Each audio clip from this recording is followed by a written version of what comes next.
اللہ تبارک و تعالیٰ کبھی آزمائش کے لیے اس کے رزق میں تنگی کرتا ہے تو وہ شکوہ کرتا ہے کہ میرے پروردگار نے میری اہانت کی، میری توہین کی، میری بے عزتی کی، یعنی چاہیے تو یہ تھا کہ مجھے بہت کچھ ملتا، لیکن معاذ اللہ اللہ تعالیٰ نے میری بے عزتی کر کے مجھے بہت کم دیا، شکوہ کرتا ہے۔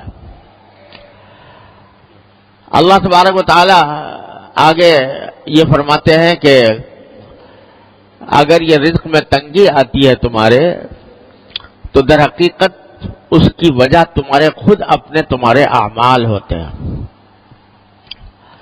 رزق میں تنگی کے دو مطلب ہیں۔ ایک مطلب تو یہ ہے کہ آمدنی کم ہو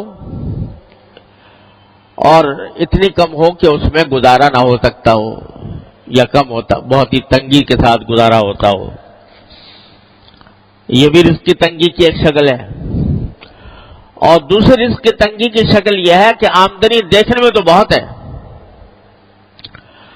لیکن برکت نہیں ہے، اور اس کا نتیجہ یہ ہے کہ ساری آمدنی ہونے کے باوجود آدمی ہر وقت کسی نہ کسی الجھن میں گرفتار ہے۔ اور آج کل یہ صورت بہت کثرت سے پیش آتی ہے۔ اچھے خاصے مالدار لوگوں کو جن کی آمدنیاں بہت زیادہ ہیں، ان کو بھی یہ شکوہ کرتے سنا کہ پتہ نہیں کہاں سے پیسہ آتا ہے، کہاں چلا جاتا ہے، اور نتیجہ یہ کہ پیسے کا اصل فائدہ تو یہ تھا کہ انسان کو راحت ملتی، انسان کو آرام ملتا، اطمینان سکون حاصل ہوتا، لیکن بجائے آرام اور اطمینان حاصل ہونے کے اس سے پریشانیوں میں اضافہ ہو رہا ہے۔ یہ ہے بے برکتی۔ آمدنی تو ہے مگر برکت والی نہیں ہے۔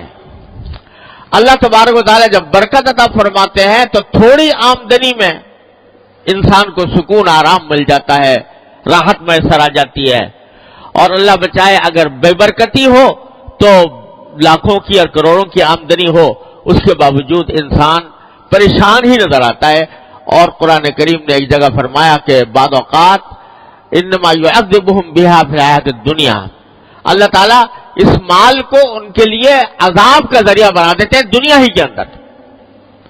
یعنی مال تو بہت ہے لیکن مال کی حصول میں، اس کی تلاش میں، اس کے جو سرگرداں ہیں، تو اس میں دن کا چین میسر ہے، نہ رات کا آرام میسر ہے، نہ بیوی بچوں کے ساتھ وقت گزار سکتے ہیں، نہ اپنے گھر والوں کے ساتھ اطمینان کے ساتھ بیٹھ سکتے ہیں، راحت میسر نہیں۔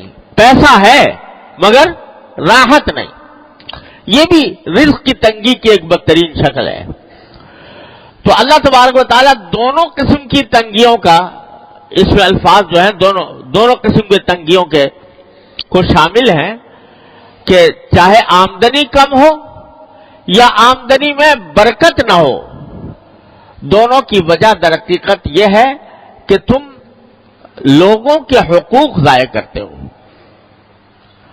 لوگوں کے حقوق کیا ضائع کرتے ہو؟ پہلا ذکر کیا یتیم کا، لا تحاضون علی طعام بلکہ لا تکرمون الیتیم، یتیموں کی عزت نہیں کرتے۔ یہ نہیں کہا کہ یتیموں کو کھانا نہیں کھلاتے، بلکہ عزت نہیں کرتے۔ مطلب یہ کہ اول تو یتیموں کی دیکھ بھال میں تمہاری کمی ہے، اور اگر کبھی کوئی کرتا بھی ہے تو اس کا جیسا اکرام ہونا چاہیے، جیسی عزت ہونی چاہیے، اس قسم کی عزت اس کو نہیں دیتے ہیں۔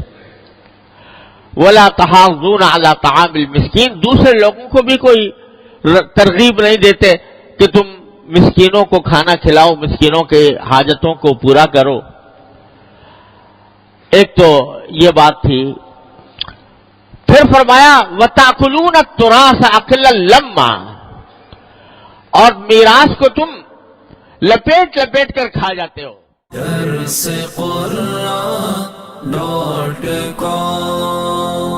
www.darsequran.com